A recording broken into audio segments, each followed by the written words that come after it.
dunyadu qiimo badan ma laha waa meel lagu gaboobo adduunku gabowba yaala afar cudur oo aakhira aan oolinba adduunka yaala cudurka koowaadi waa gabow adduunka waa lagu gaboobaa ninkii quruxda badnaa ee lixaadka lahaa ee timihiisii gadh iyo madaxba madoobaayeen ee indhihiisu fayda ahaayeen ee u tallaabsanaya layaabka lahaa mise waa gabowo garhkii timihii waa caddaadeen indhihii araggii waa soo guray dhegihii waa cuslaadeen hadalka kor igu qaad buu ku leeyahay ninka itaal roonaa oo ka qurux badnaa ninkaas waxaa lagu leeyahay weli lama arag ninkaas ku dhexdhacay aad moodid shay naqaska laga saarayoo kale waxa badan markaa maanta ahdaafta waaweyn intay dadku ilaabaan wax yaryaroo sakayna ku mashquulaan waxaa laga yaabaa inta saacadood aad ku bixiso iskuulka ayaad saaqidin oo ka warran yowmulqiyaama haddaad saaqido maalinta aan saaqidnimo ka weyni jirin waxaa laga yaabaa inuu leeyahay yaad ceeboobin oo ka warran qiyaamaha marka reer nebi aadam oo dhan laysu keeno haddaad ceebowdo yowma tucraduuna laa takhfaa minkum khaafiya reer nebi aadam ilaa ka u dambeeya goobay taagan yihiin haddaad ceebowdo waxaa laga yaabaa inaad isleedahay noloshu way kugu adagtee fududee oo ka warran maalinta 50,000 oo sannadooda noloshaynu joognoo dhamma waa imisa 60 sano 70 sano 80 sano ka warran maalin 50,000 oo sannadooda haddaad cadaabanto intaan janniya naarba laysla gaadhin hadduu yidhahdo qofku tanuun baan aqaanaa tii dambe ma aqaanee qorshahayga way ka baxday tanuun baan aqaanaa hadduu yidhahdo waa majnuun uu waalan yahay qofkaas ilaa dabiibuu u baahan yahay adduunyada isticmaal lama diidano laakiin sideed u isticmaalaysaa sida ninka guriga la musqusha uu isticmaalo adduunyada uu isticmaal qadra daruura adduunyada ka qaado adduunku waa meel lagu gaajoodo gaajaa taalla intaa waxaad maqlaysaa waxbaa dhammaaday waxbaa go'ay waxbaa intaa kale waxaysan adduunku waa meel lagu bukoodo oo bugtaa taalla waxaa dhakhaatiirtu dabaqya dhisatay jaamacado looga soo baxay kaadha loo goosanaya farmasiya loo furtay oo idinka arkay bugtaa taalla adduunka geeri baa taalla noloshu inaanay rasmi ahayn garo geeri iyo gabow iyo gaajo iyo bugtaa meeshan taalla yacni hadafka weyne hadduu lumo noloshan soka qiimo ma leh shayaaiin alinsi waljinnina waxay isugu tageen inay hadafkaa weyn qariyaan oo ay kugu mashquuliyaan ahdaaf yaryaroo soke waxbarasho iyo capacity building iyo halkan kabood iyo xoogsi iyo shaqaysi iyo wax yaryaroo soke oo marar badan aan hadafkaba uu qiimaynaynin dhallinyaradana iyada waxa u sii dheer qaar aan tannaba wax ka tarin baaba lagu sii mashquuliyey hebel baa laadiyo heblaayaa kolayga ku riday kubad oo hadduu ku rido maxaa kaa galay maxaa ka soo baxaya ninbaa kubad 2 birood dhex mariyey maxay nolosha ku soo kordhisay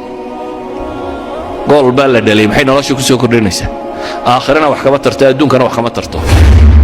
maxaa yeelay adduunyada nolosheedu ma dhammaystirno haddaad shabaab tahay berri waad gaboobi haddaad maanta caafimaad qabto berri waad bukooni haddaad maanta qani tahay berri waad faqiiroobi haddaad maanta murugsan tahay haddaad maanta faraxsan tahay berri waad murugooni haddaad maanta shabaab tahayna berri waad gaboobi haddaad maanta nooshahayna berri waad dhiman adduunyada ma dhammaystirmayso low kaana liibni aadama waadiya min dahab axabba an yakuuna lahu waadiyaan ini aadan haddii la siiyo tog dahab oo socda buu nebigu yidhi ku labaad buu jeclaan buu yidhi haddii ku labaad la siiyana ku saddexaad buu jeclaan buu yidhi ini aadan afkiisa wax kale ma buuxiyaane qabriga marka la geliya ciidda lagu guro unbuu dhirgaa buu rasuulku yidhi markuu qofku jannada galo ogeysiis baa la siinaya inna lakum an tasixuu falaa tasqamuu abadan ahlushanna waxaad leedihiin inaad caafimaad ku noolaataan weligiin xanuunsan maysaan dhakhtar lagama yaqaano lambar la goosto iyo kaadh iyo farmasiye iyo adduunka ugu dambaysa dhakhaatiirta aakhira shaqa kuma laha adduunka waxay goosanayaan ha goostaan laakiin aakhiro ditooriya dhakhtar iyo waxaa lagama yaqaano jannada dhexdeeda inna lakum an tashibuu falaa tahramuu abadan waxaad leedihiin dhallinyarannimo inaad ku noolaataan oo idinaan weligiin gaboobin awowgaagii tobnaad iyo adigu isku fil baa tihiin bal cajaa'ibkaa eeg bal meeshaas eeg awowgaagii tobnaad oo iminka haddii lagu abtirso hebeloo hebeloo hebeloo hebel aad leedahay awowgaagii tobnaad iyo adigu 30 jir baa tihiin isku fil baa tihiin waa awowgaagii tobnaad meeshan aan laisba soo gaadhaynba inna lakum an tancamuu falaa tab'asuu abadan waxaad leedihiin nimco inaad ku noolaataan weligiin dhibaato arki maysaan adduunyadu mar waa guug mar waa dayr mar waa diraac mar waa jiilaal waa iska arkaysaa intaa oo qofku wadaad maanta wax haysato biri wax ma haysatid reer iyo xaas hadduu jiro biyihii waa madheen baa lagu odhanaya waa go'an yihiin raashinkii waa dhammaaday saliiddii waa dhammaatay biilkii waa go'ay maa lahaa min nafaadin risiqa jannada yaalla wax dhammaanayaba maaha way ku aftaqaannaa jannadu markaad istidhaahdo war maanta malaha waxaa kugu wacnaa xogaa tufaaxa inaad cunto laan durdurinaysaaba kuu imanaysa waatan waa ku aftaqaannaaba iska hurhurun weeye wixii kale adeegahana khiyaar baa laguu sameeye wayatuufu calayhim wildaanun mukhalladuuna idaa ra'aytahum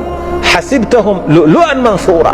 wiilasha meeshaad jooga quruxda haddaad aragto luul saa meesha loogu firdhiyey baad mooddaa baa ilahay leeyahy subxana wa tacaala waxay isweydiinta le markaa war maxaynu u noollahay dhallinyaroy xaggaa ku socotaa noloshaadu xagga ku socotaa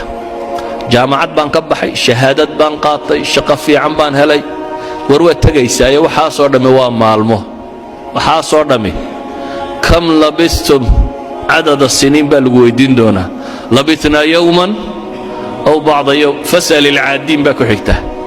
maalin ama maalin badhkeed noloshii oo dhammi waxay kula noqon maalin ama maalin badhkeed aakhiro waa meel aan lagu dhiman geeri ma jirto inna lakum an taxyaw falaa tamuutuu abadan waxaad leedihin inaad noolaataan weligiin ma dhimanaysaan meeshaasaa qofka mu'minka ah ee wax fahmaya halkaasu inuu u shaqaysta la ahlu jannahu buu rasuulku yidhi markay jannada galaan afar shay baa loo bishaaraynayaa waxaa la odhanayaa ahluljannow maanta laga bilaabo waxaad leedihiin nolol aan dhimasho dambe lahayn shabaabnimo aan gabow dambe lahayn nicmad aan dhibaato dambe lahayn caafimaad aan xanuun dambe lahayn baa la odhanayaa kelmadaydu markaa waxay ku kooban tahay nolosha yoolkeedu yuu idinka qaldamin ilaahay waxaan ka baryayaa subxaana wa tacaala inuu ina wada sugo inuu inagu sugo ariiqa xaqa ah inuu inaga badbaadiyo cadaabkiisa inuu inagu sugo jidka jannada loo maro kuwa islaamnimada ku dhintayna laynaga yeelo subxaana wa tacaala